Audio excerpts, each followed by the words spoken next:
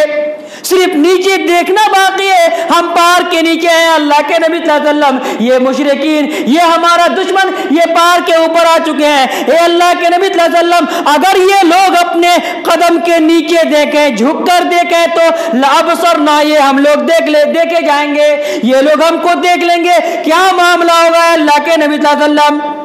پہنچ چکے ہیں، نیچے دیکھیں گے ہم لوگ دکھ جائیں گے، اتنا ہی بولا۔ اور اللہ کے نبی صلی اللہ علیہ وسلم نے کیا کہا؟ یا ابا بکر لا تحزن، ابو بکر لا تحزن، مت غمگین ہو، ٹینشن مت لو، لا تحزن ان اللہ معنا، یہاں ہے صرف 2 آدمی، اور نبی صلی اللہ علیہ وسلم اپنے امتی، اپنے ساتھی غار ثور، غار یار کو یہ کہہ رہے ہیں، صاحب یار اور غار میں ساتھی رہنے والے کو یہ کہہ رہے ہیں کہ ابو بکر لا تحزن ان اللہ معنا، غم مت کرو، don't take tension, don't be sad, Allah is with us, Allah ہمارے ساتھ ہے، اللہ ہمارے ساتھ ہے۔ یہاں نبی کہہ رہے ہیں اللہ ہمارے ساتھ ہیں، کیوں معلوم ہے؟ جس طریقے سے تم کو اللہ کی ذات پر یقین ہے، ہم کو اللہ کی ذات پر یقین ہے، ایسے ہی ہمارے تمام مہاجرین کا اللہ کی ذات پر یقین ہے، ہمارے امتی کا اللہ کی ذات پر یقین ہے، اللہ ہم سب کے ساتھ ہے، ہم ہجرت کر رہے ہیں اللہ ہمارے ساتھ ہے، اور جتنے بھی ہجرت کرنے والے ہیں سب کے ساتھ ہے اللہ، اور جو بھی یقین اور توکل کرنے والے اللہ کی ذات پر، اللہ ہم سب کے ساتھ ہیں۔ تھے 2 آدمی، تسنیہ کا صیغہ استعمال کر سکتے تھے، اللہ ہم دونوں کے ساتھ ہیں، نہیں کہا اللہ ہمارے ساتھ ہیں، ہماری پوری ٹیم کے ساتھ ہیں، ہماری پوری امتی کے ساتھ ہیں۔ کیوں؟ کیونکہ ان کے بنسبت، موسیٰ علیہ السلام کی قوم کے بنسبت نبی صلی اللہ علیہ وسلم کی قوم اور ان کی امتی کا جو توکل تھا، جو بھروسہ تھا اللہ کی ذات پر، وہ زیادہ مضبوط تھا، اسی لیے 2 ہوتے ہوئے جمع کا صیغہ لایا کہ اللہ ہم سب کے ساتھ ہے۔ تو معلوم یہ ہوا کہ صلہ جو ہے نا،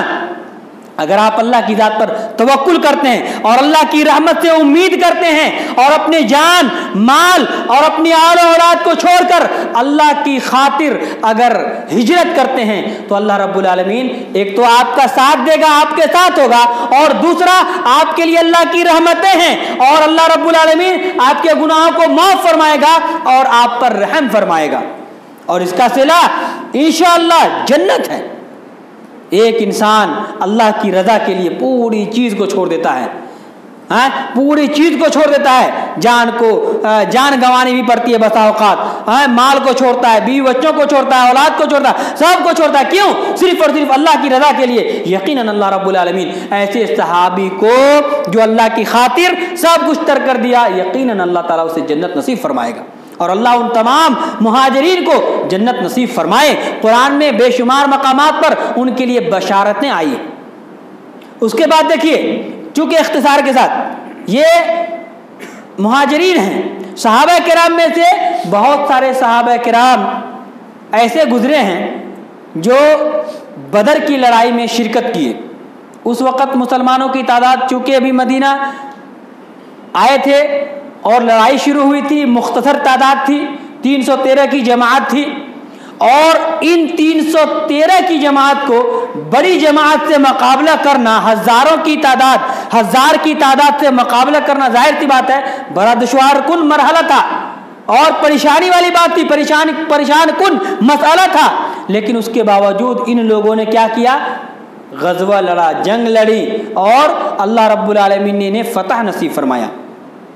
تو یہ کم تعداد میں لڑنے والے، اللہ کی خاطر جہاد کرنے والے، اللہ کے اسلام اور اللہ کی شریعت پہ عمل کرنے کے لیے، اس کی تحفظ کے لیے جو اللہ رب العالمین کے دشمنوں سے لڑے، ان کا مقام کیا ہے؟ ایک حدیث، 2 حدیث میں پیش کرتا ہوں، اس سے واضح ہو جائیں گے۔ بخاری اور مسلم کی روایت ہے، بخاری مسلم کی روایت، حضرت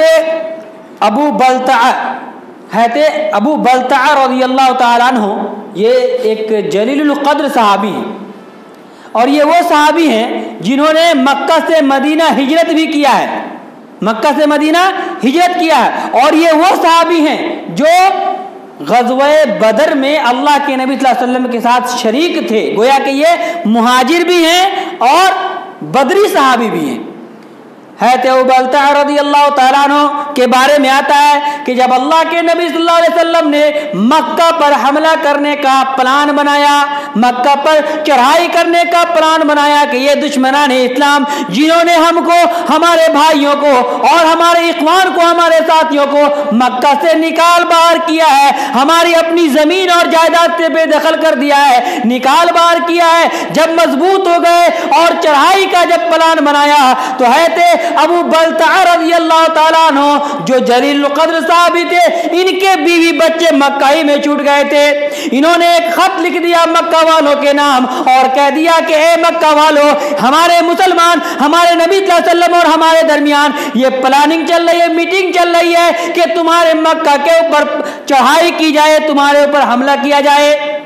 یہ غداری ہے کہ نہیں؟ بظاہر دیکھا جائے تو یعنی مسلمان ہیں، مہاجر ہیں، بدر میں شریک ہونے والے ہیں، لیکن جب مکہ پر چڑھائی ہونے کی پلاننگ ہو رہی ہے تو یہ انفارمیشن دے رہے ہیں، تو یہ بظاہر یہ معلوم ہو رہی ہے کہ یہ ایک طریقے سے غداری ہے، نعوذ باللہ، لیکن ایسا نہیں تھا معاملہ۔ لیکن سارے کے سارے صحابہ کرام نے یہی سمجھا، جب یہ روکا لکھتے ہیں اور خط لکھنے کے بعد ایک کسی سفیر کے ہاتھ سے بھیج دیتے ہیں، جب وہ راستے میں جاتا رہتا ہے، اللہ رب العالمین بذریعہ وحی یہ انفارمیشن دے دیتا ہے کہ دیکھو تمہارے بیچ میں کہ ایک ساتھی اس طریقے کا معاملہ کر رہے ہیں، تمہاری میٹنگ کو یہ وہاں پر انفارمیشن دے رہے ہیں، بھیج رہے ہیں۔ اللہ کے نبی صلی اللہ علیہ وسلم نے اپنے ساتھی کو بھیجا، کہا کہ فلاں مقام پر جاؤ اور اس آدمی سے لیٹر لے کے آ جاؤ۔ جب وہ لیٹر لے کے آ گئے تو حضرت ابو بلتع رضی اللہ تعالیٰ عنہ کو بلایا گیا میٹنگ کے اندر، سارے صحابہ کرام موجود ہیں، ابو بکر صدیق موجود ہیں، فاروق اعظم حضرت عمر فاروق رضی اللہ تعالیٰ عنہ موجود ہیں، اور وہیں پر حضرت ابو بلتع جو مہاجر صحابی بھی ہیں اور بدری صحابی بھی ہیں، یہ دونوں موجود ہیں۔ اللہ کے نبی صلی اللہ علیہ وسلم نے پوچھا کیا معاملہ ہے ابو بلتع، تم نے ایسا کیوں کیا؟ ہے تو ابو بلتع رضی اللہ تعالیٰ عنہ بیان کرتے ہیں، نظریں جھکا کر بیان کرتے ہیں، ما فعلت هذا کفرا ولا ارتدادا یا رسول اللہ، اے اللہ کے نبی صلی اللہ علیہ وسلم، میں نے یہ جو حرکتیں کی ہے، میں نے یہ جو کام کیا ہے، اللہ کے نبی صلی اللہ علیہ وسلم، ما فعلت هذا کفرا ولا ارتدادا، میں کفر کرتے ہوئے ایسا کام نہیں کیا، میں مرتد نہیں ہوا ہوں، نہ ہی میں کافر ہوا ہوں۔ اے اللہ کے نبی صلی اللہ علیہ وسلم، معاملہ یہ ہے کہ میری بیوی وہاں چھوٹ گئی ہیں، میں نے بیوی کو چھوڑ کر ہجرت کیا تھا، اے اللہ کے نبی میرے بچے مکہ کے اندر ہیں، میری بیوی بچے ہیں، ان کی محبت میں میں نے ایسا کیا ہے، اے اللہ کے نبی میں نے یہ سوچ کر کیا ہوں کہ میں ان کو خبر دے دوں گا تو خبر دینے کے بعد مکہ والے، مکہ کے مشرکین، وہاں کے کافر ہمارے بیوی بچوں پہ رحم کریں گے، ان کے ساتھ ظلم و زیادتی نہیں کریں گے، صرف یہ سوچ کر میں نے خبر دینا مناسب سمجھا۔ حضرت عمر رضی اللہ تعالیٰ عنہ وہاں تھے، کہ یہ انفارمیشن اس لیے دیا ہوں، میرے بیوی ہیں، بچے ہیں وہاں، یہ مشرک، یہ ظالم جنہوں نے ہم کو اور ہمارے دوستوں کو نکال دیا، ہمارے بیوی بچوں پر ظلم کریں گے، اور اگر میں اطلاع دے دیتا ہوں تو ہو سکتا ہے اس احسان کے بدلے ہمارے بچوں پہ وہ احسان کریں، حسن سلوک کا معاملہ کریں، اس پر ظلم و ستم نہ کریں، بس یہ مجبوری تھی ہماری۔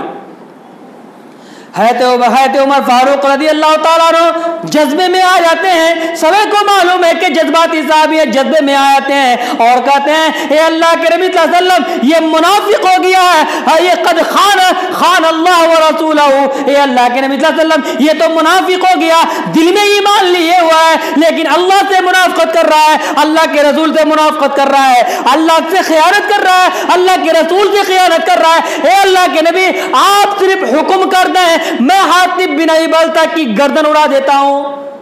تلوار کھینچ لیے اور کہا کہ میں اس کی گردن اڑا دیتا ہوں. اے اللہ کے نبی بس آپ کی اجازت چاہیے. اللہ کے نبی صلی اللہ علیہ وسلم, بخاری کی روایت ہے, اللہ کے نبی صلی اللہ علیہ وسلم نے ارشاد فرمایا نہیں اے ابو بکر نہیں, تو ایسا مت کرو, اے عمر ایسا مت کرو. معلوم ہے یہ کون ہے؟ یہ بدری صحابی ہیں, یہ وہ صحابہ ہیں جس نے میرے ساتھ غزوہ بدر میں شرکت کی ہے. یہ وہ صحابی ہیں جو ہجرت کر کے مکہ سے مدینہ آئے ہیں. اور بدری صحابی کے بارے میں معلوم ہے لعل اللہ اطلع علی اہل بدر فقال, شاید کہ اللہ رب العالمین جب بدر والے غزوہ لڑ رہے تھے, جنگ لڑ رہے تھے, ہمت اور مردانگی کے ساتھ 313 کی جماعت ہزاروں کی تعداد میں بھاری تھے, اللہ رب العالمین لعل اللہ, شاید کہ اللہ رب العالمین نے جھانک کر دیکھا, نظر رحمت سے دیکھا ان بدری صحابی کو, نظر رحمت سے دیکھا, رحمت کی نظر سے دیکھا اور دیکھ کر فقال اور کہا کہ افعلوا ما شئتم, جاؤ تمہیں آج کے بعد کوشش کرنے کی ضرورت نہیں ہے, جو من میں آؤ کرو. قد غفرت لکم, اے بدریو, اے غزوہ بدر میں شریک ہونے والے صحابہ کی جماعت, جاؤ آج کے بعد تمہیں جو کرنا ہو کرو. قد غفرت لکم, میں نے تمہارے گناہوں کو معاف کر دیا ہے, میں نے تمہارے خطاؤں کو معاف کر دیا ہے, جاؤ جو کرنا ہے کرو. ان کے بارے میں, بدری کے بارے میں اللہ رب العالمین کا یہ پیغام ہے, کیسے تم اس کے سر کو قلم کر دو گے. اور دوسری روایت میں ہے کہ انہی بدری کے بارے میں اللہ رب العالمین نے فرمایا افعلوا ما شئتم, اے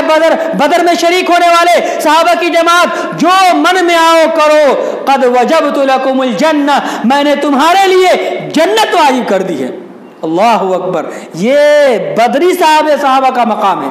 جو لوگ غزوہ بدر میں شریک ہوئے ان کا یہ مقام ہے کہ اللہ رب العالمین نے ان کی طرف جھانک کر دیکھا, مسکرایا اللہ رب العالمین نے اور یہ کہہ دیا کہ اے صحابہ کی جماعت, آج کے بعد تم کوئی بھی عمل کرو, تمہارے گناہ معاف, تمہاری خطائیں معاف, میں نے تیرے لیے جنت کو واجب کر دیا ہے. یہ ہے بدر میں شریک ہونے والے اصحاب بدر کا مقام. صحابہ کے مقام میں سے اصحاب بدر کا یہ مقام ہے کہ وہ کچھ بھی کرے اللہ ان کو جنت واجب کر دیا ان کے لیے. اور یہی نہیں, حضرت رفاعہ بن رافع بیان کرتے ہیں, یہ بھی بدری صحابی ہیں, وہ بیان کرتے ہیں کہ اللہ کے نبی صلی اللہ علیہ وسلم نے ارشاد فرمایا, ایک مرتبہ اللہ کے نبی صلی اللہ علیہ وسلم کے پاس حضرت جبریل علیہ السلام تشریف لاتے ہیں اور ارشاد فرماتے ہیں اے اللہ کے نبی صلی اللہ علیہ وسلم, صحابہ کرام میں سے آپ کے نزدیک سب سے افضل کون صحابی ہیں, کون لوگ ہیں جو آپ کے نزدیک سب سے بہتر اور سب سے افضل ہیں, آپ کے اصحاب میں سے کون سب سے افضل ہیں. اللہ کے نبی صلی اللہ علیہ وسلم نے ارشاد فرمایا کہ اے جبریل علیہ السلام, میرے نزدیک میرے صحابہ کرام میں سے سب سے افضل وہ صحابی ہیں جنہوں نے میرے ساتھ غزوہ بدر میں شرکت کی, یعنی بدری صحابی میرے نزدیک سب سے بہتر اور سب سے افضل ہے. جواب کیا ملا؟ میرے نزدیک سب سے بہتر, سب سے افضل جو صحابی ہیں وہ کون ہیں؟ بدری صحابی, جنہوں نے جنگ بدر لڑی ہے, جنہوں نے کم تعداد میں رہ کر اپنے ایمان کو مضبوطی سے پکڑا ہے, جنہوں نے کم تعداد میں رہ کر اپنے ایمان پر قائم و دائم رہ کر اللہ کے دشمنوں کا قلع قبہ کیا ہے, جنہوں نے کم تعداد میں رہ کر کفار و مشرکین کو قلع قبہ کیا اور اس سے جنگیں لڑی ہیں. یہ صحابی جو بدر کے ہیں یہ میرے نزدیک سب سے بہتر ہیں. جواب میں حضرت جبریل علیہ السلام نے فرمایا اے اللہ کے نبی صلی اللہ علیہ وسلم, اسی طریقے سے فرشتوں کی جماعت میں, اسی طریقے سے فرشتوں کی جماعت میں وہ فرشتے سب سے افضل اور سب سے بہتر ہیں جو فرشتے غزوہ بدر میں شریک ہوئے تھے. اللہ اکبر. یہاں انسانوں میں جو بدری صحابی تھے، بدر کے میدان میں لڑے تھے، وہ سب سے افضل، اور فرشتوں میں اسی بدر کے میدان میں لڑنے والے، شرکت کرنے والے، مسلمانوں کا ساتھ دینے والے، کیونکہ اللہ رب العالمین نے قرآن میں فرمایا 5000 فرشتے کو بھیج کر اللہ رب العالمین نے ان کی مدد فرمائی، تو وہ 5000 یا تعداد جو بھی رہی ہو، اللہ رب العالمین زیادہ جانتا ہے، جو قرآن میں ہے 5000 کی تعداد میں اللہ نے بھیجا فرشتوں کو، اور ان بدری لوگوں کی مدد کیے وہ فرشتے، تو وہ تمام فرشتے جو غزوہ بدر میں شریک تھے آپ کی تعاون کے لیے اور اصحاب بدر کی تعاون کے لیے اور غزوہ لڑنے کے لیے، وہ فرشتے سب سے افضل ہیں۔ یہ کون بول رہے ہیں؟ مسلم شریف کی حدیث ہے، کون بول رہے ہیں؟ حضرت جبریل علیہ السلام کر رہے ہیں کہ جس طریقے سے آپ کے نزدیک بدر میں شرکت کرنے والے سب سے افضل، اسی طریقے سے ہمارے نزدیک یعنی فرشتوں میں سب سے افضل فرشتے وہی فرشتے ہیں جو اس غزوہ میں شرکت کیے تھے۔ معلوم یہ ہوا کہ صحابہ کرام میں جو لوگ اہل بدر تھے یعنی بدری صحابی تھے اور بدر کی لڑائی میں لڑے تھے، وہ بہت اعلیٰ مقام والے ہیں۔ اللہ رب العالمین نے ان کے گناہوں کو معاف کر دیا ہے اور اللہ تبارک و تعالیٰ ان پر جنت کو واجب کر دیا ہے۔ اسی طریقے سے جو فرشتے بھی اس میں شریک ہوئے تھے، اللہ رب العالمین کے نزدیک وہ فرشتے بھی سب سے بہتر اور افضل ہیں۔ تیسری بات، غزوہ احد معلوم ہے آپ کو کہ غزوہ احد میں قریب تھا کہ مسلمان جیت جاتے، قریب تھا کہ مسلمانوں کی فتح ہوتی، قریب تھا اللہ کے نبی صلی اللہ علیہ وسلم نے 50 صحابہ کرام کو ایک جگہ پہ پہاڑ کے اوپر، احد پہاڑ کے اوپر جہاں رکھا تھا اور ان کو تلقین کر دیا تھا، بڑی اچھا سے پڑھا لکھا دیا تھا کہ تم کسی بھی صورت میں یہاں سے مت ہٹنا۔ لیکن معاملہ کچھ ایسا ہوا، جب کفار بھاگنے لگے، یہ عجیب ایک بہت ہی دلچسپ واقعہ ہے غزوہ بدر کا بھی، میں بدر کا واقعہ نہیں بیان کر رہا ہوں، میں صرف اس میں شرکت ہونے والے صحابہ کی فضیلت بیان کر رہا ہوں۔ واقعہ بہت دلچسپ ہے غزوہ بدر کا بھی احد کا بھی۔ جب دیکھا کہ سب لوگ بھاگ رہے اور مسلمان فتح یاب ہو رہے ہیں اور مال غنیمت لوٹ رہے ہیں، یہ لوگ وہاں سے چھوڑ کے نیچے آ گئے اور نتیجہ پلٹ گیا، معاملہ الٹا ہو گیا اور تقریباً 70 کے قریب ہمارے کیا کہتے ہیں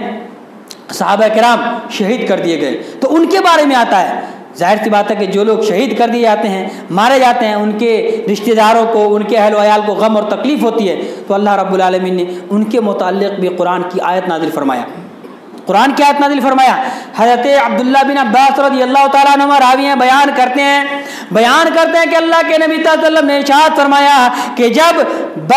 غزوہ احد میں شرکت کرنے والے شہید ہو گئے، یہ شہید ہونے والے اللہ رب العالمین کے نزدیک، اللہ تبارک و تعالیٰ کے نزدیک ایک چڑیوں کی شکل میں ہے۔ اللہ رب العالمین نے انہیں سبز چڑیوں کی شکل میں ان کی روحوں کو رکھے ہوا ہے، سبز چڑیوں کے پیٹ میں روح کو رکھا ہے۔ وہ چڑیا جنت کی نہروں سے سیراب ہوتے ہیں، جنت کے پھلوں کو کھاتے ہیں اور جنت کی تمام نعمتوں سے استفادہ کرتے ہیں، اور پھر جا کر وہ سونے کی قندیل کے ساتھ معلق ہو جاتے ہیں جو عرش سے لٹکا ہوا ہے۔ یعنی جو لوگ غزوہ احد میں شریک کیے گئے، اللہ رب العالمین نے ان کی روحوں کو سبز چڑیوں کے جوف میں پیٹ میں داخل کر کے ان کو بے شمار نعمتیں عطا فرمائی ہیں۔ جب ان لوگوں کو یہ احساس ہوا اور یہ ان کو احساس ہوا کہ ہم اللہ کی نعمتوں سے سرفراز ہو رہے ہیں، ان کی نعمتوں سے استفادہ کر رہے ہیں، جنت کی آب و ہوا سے سیر کر رہے ہیں اور یہاں کے پھلوں سے، یہاں کی نعمتوں سے سیرابی حاصل کر رہے ہیں، کون ہے جو میری اس خوشحالی کو ہمارے درمیان بتائے، ہمارے صحابہ کے درمیان بتا دے، تاکہ وہ ہمارے بھائی جو جنگ سے ڈرتے ہیں، جہاد کرنے سے ڈرتے ہیں، ہجرت کرنے سے ڈرتے ہیں، وہ سارے کے سارے لوگ اپنے ڈر کو ختم کر دے اور یہ یقین کر لے کہ اگر ہم اللہ کے راستے میں جہاد کر رہے ہیں اور مارے بھی گئے تو اللہ رب العالمین کے نزدیک ہمارے لیے جنت ہی جنت ہے، اللہ کی نعمت ہی نعمت ہے۔ اللہ رب العالمین ہمیں بھی کل قیامت کے دن جنت کی نعمتوں سے سرفراز فرمائے گا۔ اللہ رب العالمین نے کہا کہ میں تمہاری اس بات کو، تم لوگوں کی اس بات کو تمہارے بھائیوں تک پہنچاتا ہوں، میں پہنچانے والا ہوں۔ اور اللہ رب العالمین نے سورہ آل عمران سورہ نمبر 3 آیت نمبر 169 میں ارشاد فرمایا، وَلَا تَحْسَبَنَّ الَّذِينَ قُتِلُوا فِي سَبِيلِ اللَّهِ أَمْوَاتًا۔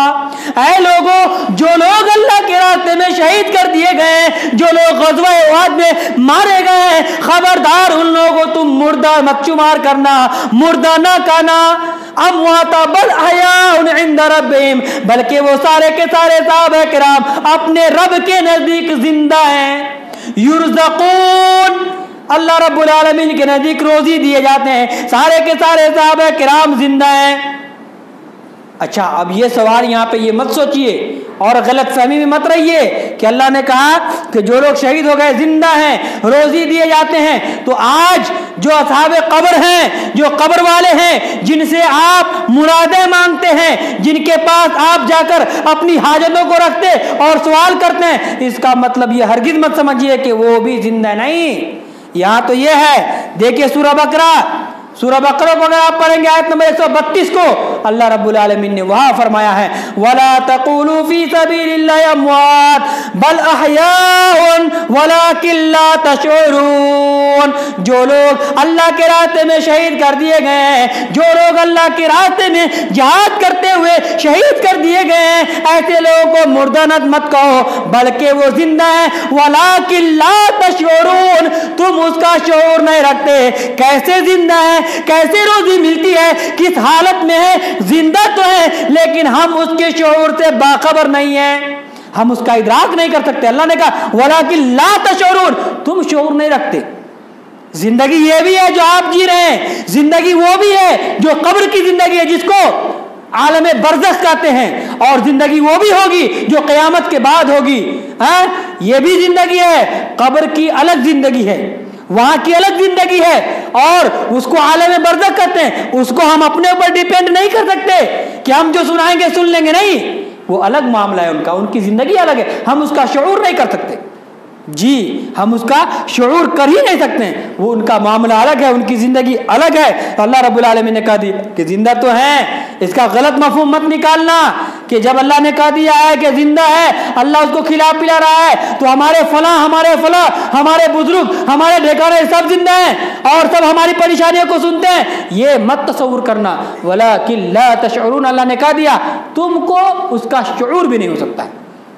تو ہم اس کے شعور سے باخبر نہیں ہو سکتے ہیں، زندہ ہیں اللہ رب العالمین کے نزدیک، اللہ تبارک و تعالیٰ ان کو روزی دے رہا ہے۔ مطلب کیا ہوا کہ جو اصحاب کرام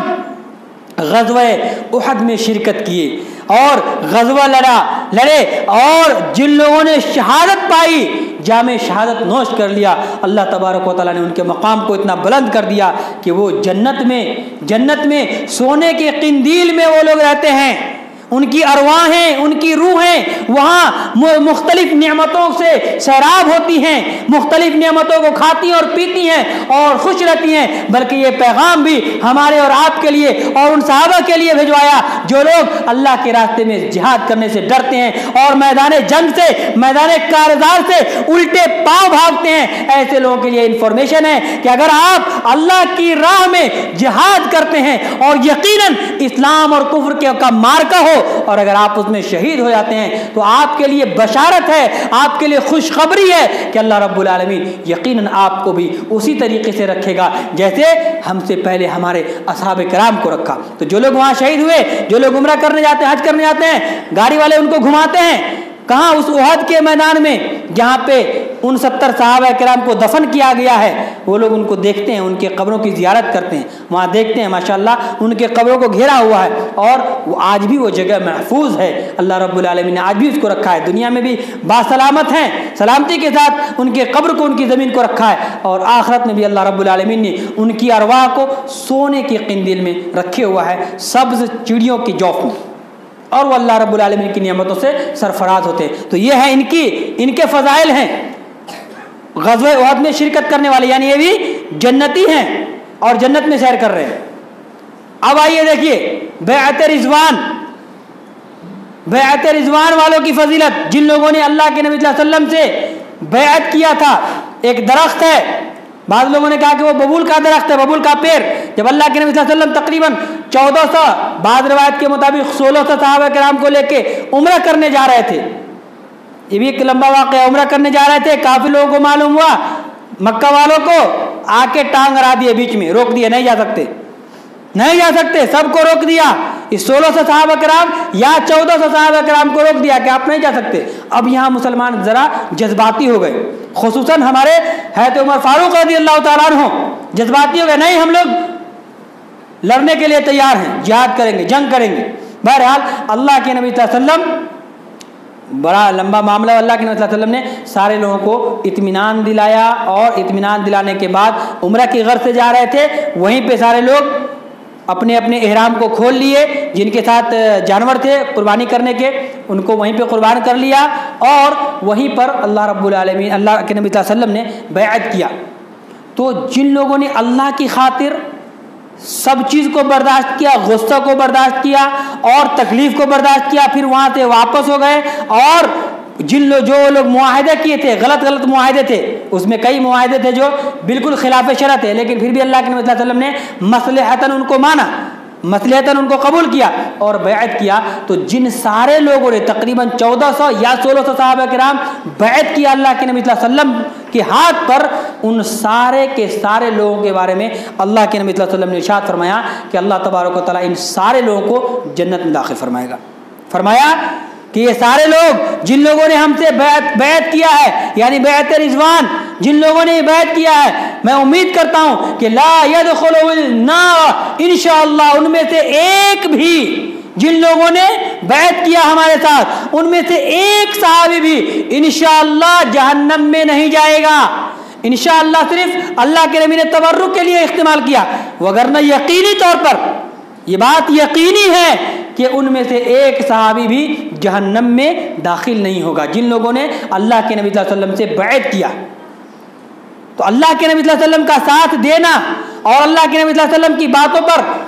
عمل کرنا اور اللہ کے نبی صلی اللہ علیہ وسلم کے حکم پر اپنی جان کو نچھاور کرنا, اور ہر معاملے میں جہاں اللہ کے نبی صلی اللہ علیہ وسلم جو معاملہ کہیں اس معاملے میں لبیک کہنا,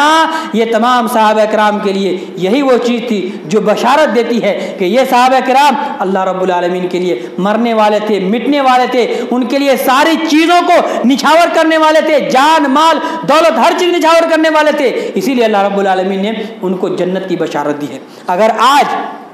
اگر آج آپ بھی, ہم بھی ان صحابہ کی طریقے سے ایمان لے آئے, فَإِنْ آمَنُوا بِمِثْلِ مَا آمَنْتُمْ بِهِ, وہ لوگ جیسا ایمان لائے ویسا اگر آج ہم بھی مومن ہو جائے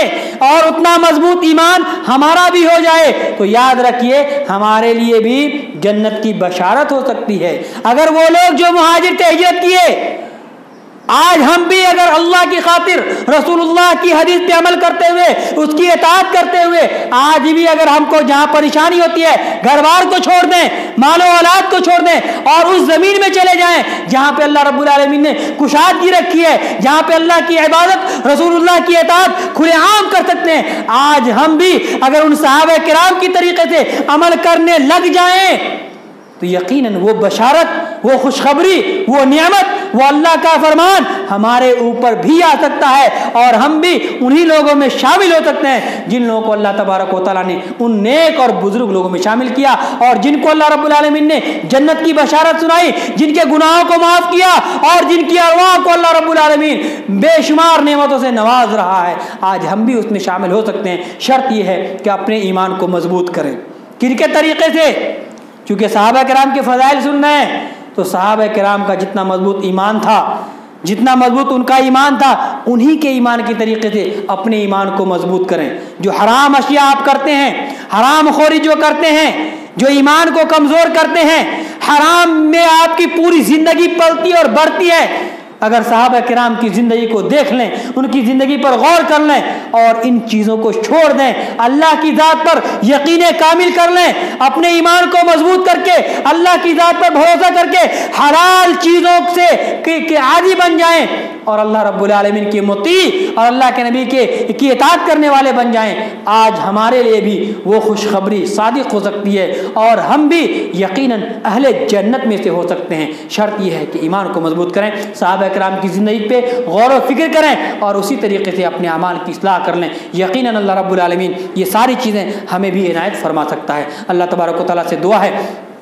کہ اللہ رب العالمین ہم تمام مسلمانوں کے ایمان کو صحابہ کرام کے ایمان کی طریقے سے مضبوط بنا دے۔ اللہ رب العالمین ہمارے ایمان میں مضبوطی عطا فرمائے۔ اللہ تبارک و تعالی ہمارے جو کمزوریاں ہیں اور کوتاہیاں ہیں اللہ اس کو دور فرما دے۔ اللہ جو بے نمازی ہیں ان کو نمازی بنا دے، جو بے ایمانی کرتے ہیں اللہ تو ان کو ایماندار بنا دے، جو سود خوری کرتے ہیں اور سود میں اپنی زندگی کو گزارتے ہیں، اپنے بچوں کو سود کی غذا کھلاتے ہیں اور سود اور حرام سے خود پلتے ہیں، اپنے چھوٹے چھوٹے بچوں کو سود اور حرام کھا کر پوری زندگی اس کی برباد کرتے ہیں اور سود سے ان کا خون گوشت اور لتھڑا بنتا ہے۔ اے اللہ تو ایسے سارے سود خوروں کو، حرام خوروں کو حلال کھانے کی توفیق عطا فرما، ان سود سے حرام سے بچنے کی توفیق عطا فرما۔ اے اللہ جو ہماری مائیں اور بہنیں بے نمازی ہیں یا رب تو انہیں نمازی بنا دے۔ اے اللہ جو نوجوان بے نمازی ہیں، نماز سے دوری اختیار کر رہے ہیں، اے اللہ تو ان سب کو نمازی بنا دے۔ اے اللہ جو لوگ اپنے نفس کی کنجوسی میں پڑے ہوئے ہیں اور بخارت میں پڑے ہوئے ہیں، اے اللہ تو ان کو فراخ دلی عطا فرما۔ اے اللہ ان کو تو اللہ کی راہ میں کثرت سے خرچ کرنے کی توفیق عطا فرما۔ اے اللہ جو ہمارے بزرگ ہیں ان پر رحم فرما، جو ہمارے نوجوان روزی اس کی تلاش میں رزق حلال ان سب کو نصیب فرما۔ اقول قولی ھذا استغفر اللہ لی ولکم ولسائر المسلمین فاستغفروہ انہ هو الغفور الرحیم۔